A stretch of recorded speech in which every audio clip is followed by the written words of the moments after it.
There's a lot of water in this movie. I'm SirDinosaur from Planet X, and now it's time for a movie review. So we start with a quick scene of this advanced civilization of people all panicking and taking cover, and one lady's eyes getting all weird. Then we really get to the main story with this guy Milo, who's a professor. He's obsessed with finding the lost city of Atlantis, which presumably is the fancy place we saw a minute ago. Nobody takes him seriously since Atlantis is a myth, but when he goes home, this lady named Helga says, "Hey, what up? I'm working for this guy named Whitmore who wants to talk to you." Milo says hi to this Whitmore fella, and he's a kooky old guy who apparently knew Milo's grandfather. Whitmore shows Milo a book called The Shepherd's Journal, which has a secret map to Atlantis, and Whitmore had special submarines made to go there. How convenient. Then immediately he hurls over the side of the boat.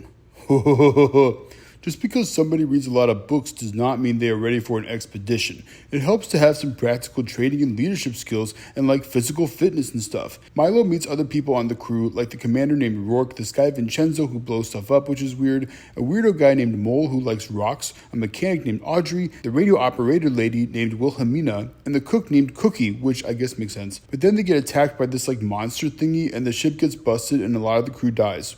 Whoops. So all of a sudden, it's really important that they all find Atlantis because they've got nowhere to live otherwise since they don't have a submarine to get back home. I should mention that there are no songs in this movie. Don't these movies usually have songs? There could be a song here. Something like, "Our ship got busted by a monster and I'm sad," or something like that. Anyway, they run into some trouble with these crazy fireflies that are literally fireflies and burn a lot of stuff. And so Milo and the team and their vehicles fall into a big cave or something. Then a mysterious girl with a big tribal mask shows up and somehow heals Milo's cuts and scrapes. She and her buddies scamper off, and Milo and the crew follow, and they accidentally find their way into Atlantis. Turns out the mysterious girl is a princess named Kita, and Milo finds a way to communicate with her. Rourke introduces them all as explorers, and Kita brings them into the city, so that's cool. She brings them to her father, King Kashakim, who is all hey, outsider people, get out. But Kita wants them to stay and help find tech and relics of her civilization's past. So Milo and Kita explore Atlantis and they get to know each other. There's all kinds of foods and animals that Milo and the others have never seen before, so that's cool. But it looks like there's about to be some shady stuff going on. Also, you get the sense that Milo likes Kita and thinks she's pretty since he starts getting all nervous around her and stuff. Milo and Kita swim around and they learn about the heart of Atlantis, which apparently is used to power the city. Also, it powers the crystals that Kita and the other Atlantis people wear, and that keeps them alive for a long time. But once they get back up to the surface, Rourke has a smug smile on his face, and turns out he and the crew want to steal the heart of Atlantis and use it for themselves and get rich. Milo's like, "What the heck, dude? This crystal is keeping the Atlantis people alive? They'll all die if you take it away." So it turns out Rourke is the bad guy of the movie.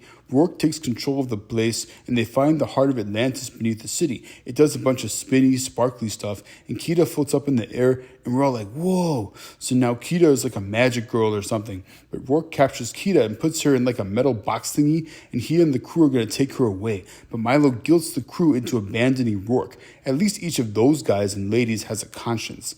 Rourke leaves the main island and blows up the bridge behind him, so that's not good. As the king dies, he tells him that Atlantis was almost destroyed by a big tsunami after he tried to use the power of the heart of Atlantis, and Kita's mom merged with the crystal in order to save the city despite it falling underwater. The king hid the heart of Atlantis so the same thing would never happen to Kita, but that caused the city to decline and stuff. He asks Milo to save Kita since she will be lost forever if she's not separated from the heart of Atlantis soon. So Milo says, okay, and he leads a military attack against Rourke and his goons by using Atlantis flying stuff.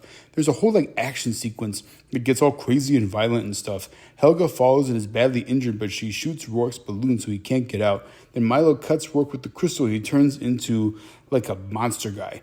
Things get crazier and the balloon goes bye-bye and the Kita metal box thingy falls and so does Milo, and oh no, there's lava now. So they're using the flying fish thing to tow the Kita metal box thingy and they bring it back to Atlantis. They open the metal box thingy and Kita makes the city all blue, and that awakens these rock guardian dudes that put a shield around Atlantis so the lava can't hurt it. Then the lava breaks with blue stuff and Kita separates from the heart of Atlantis, so she's back to normal. So Milo and Kita are together now, and Atlantis is saved, and she gives a little crystal to each of the crew for helping, plus a big pile of treasure. The crew leaves, but Milo decides to stay in Atlantis, and they all say their goodbyes. The city is now all technological and cool again. This movie is good, but it's got a little less substance than previous Disney movies, plus it gets relatively violent at the end, so I'll say this movie is okay for kids.